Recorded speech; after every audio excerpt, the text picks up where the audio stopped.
Alright boys, Blue Lock Chapter 317 just dropped, and this one closes out the first half in the most dramatic way possible. Japan's already 2 goals up, Nigeria's fighting to get back in, and we finally see more of Onazi's backstory mixed with Gagamaru's monster save. Let's go through this chapter panel by panel, break it all down, and talk about what's next, because 318 is already looking insane.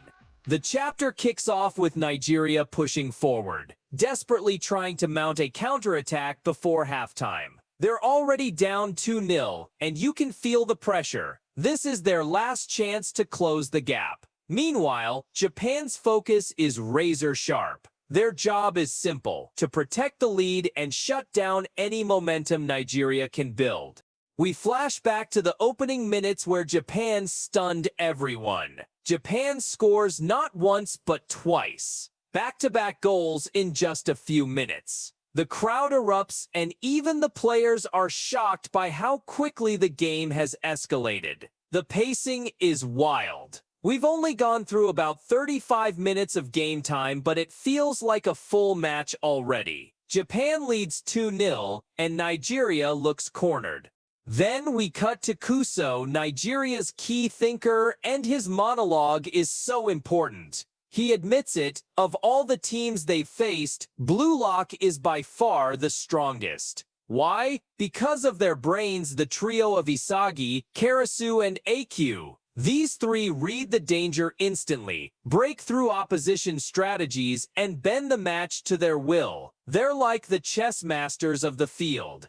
But here's the catch. Despite all that intelligence, Nigeria hasn't been completely silenced. They're still pressing, still searching for that one opening. Now here's where the chapter slows down to give us some real heart. We see Nigeria's squad rallying behind Onazi. To them, he's not just a striker. He's their hope, their captain, their inspiration. Guys like Bello, Aboda, Bona, the whole squad, they all look up to him. What's crazy is that Onazi is relatively new to football. He doesn't have years of polished experience like the others, but his raw talent is just unreal. A natural prodigy. We also learn Nigeria are the U20 Africa Cup champions, and the flashback of their celebration is touching. They're ambitious, they're hungry, and they believe in their future. Even down 2-0, that fire doesn't go out. That's what makes them dangerous.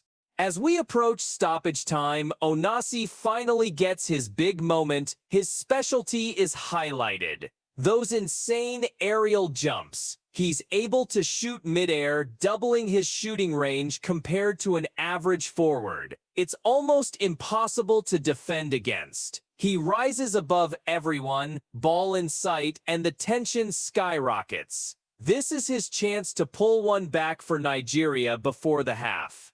Isagi tries to stop him, of course. He reads the play, he adjusts his positioning, and he cuts off as much of the angle as possible. But Onazi's raw physicality and timing are just too much. He still gets the shot off. This is the clash of intellect versus athletic instinct, and then boom, enter Gagamaru. This man has been training like a beast, even using baseball pitching machines to push his reflexes beyond human levels. The ball rockets toward goal, but Gagamaru dives and makes the stop. A perfect, heroic save.